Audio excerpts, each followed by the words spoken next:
Trump के फैसले से H1B वीजा बना लाखों का सौदा।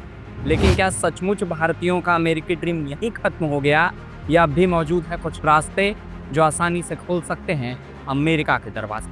अमेरिका के H1B वीजा पर हाल ही में आया बड़ा फैसला लाखों भारतीयों प्रोफेशनल के सपनों को हिला रहा है।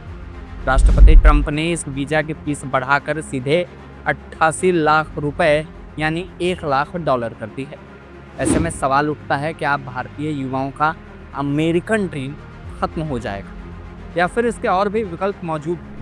आज हम आपको बताएंगे H1B संकट, उसका असर और उसके विकल्प L1 और O1 वीज़ा की पूरी कहानी।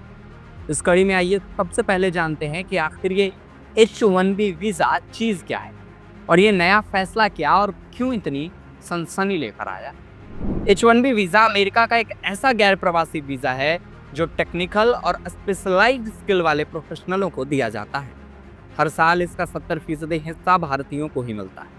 लेकिन 19 सितंबर 2025 को ट्रंप प्रशासन ने इसकी फीस अचानक $1 लाख यानी लगभग 88 लाख रुपए कर दी।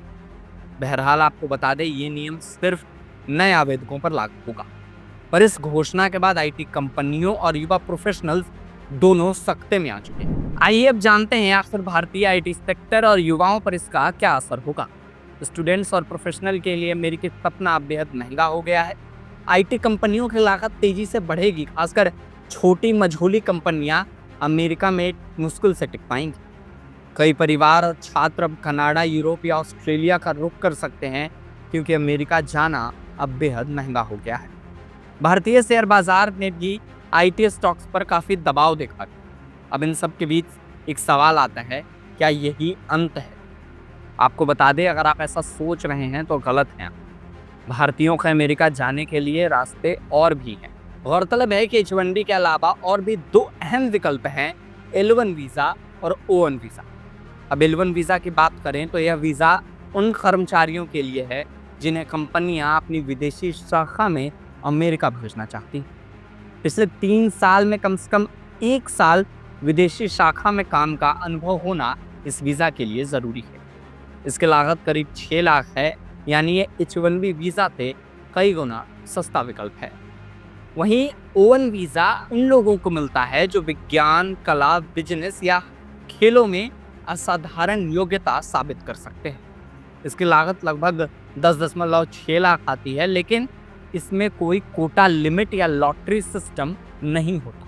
इस वीज़ा की सबसे अहम बात है कि इसकी स्वीकृति दर करीब 93%। अब आइए इस H1B फैसले के डिप्लोमेटिक एंगल को देखते हैं।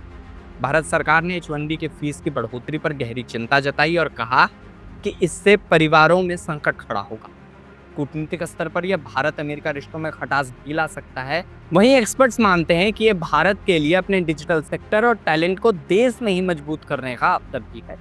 तो तस्वीर साफ है, H1B की भारी फीस ने लाखों भारतीयों के सपनों को झटका दिया है, लेकिन इसका मतलब ये नहीं कि दरवाजे बंद हो गए।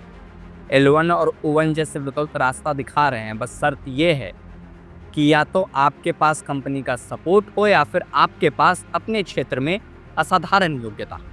अब इन सारे फैसलों के बीच सबसे बड़ा सवाल ये है कि क्या भारतीय प्रोफेशनल अब नए विकल्पों की ओर मुड़ेंगे या अमेरिका को अपनी ही नीतियों पर पुनर्विचार करना होगा। इस खबरों पर बाकी अपडेट्स के लिए आप बने रहें हमारे साथ और देखते रहें सत्य भारत टाइम्स।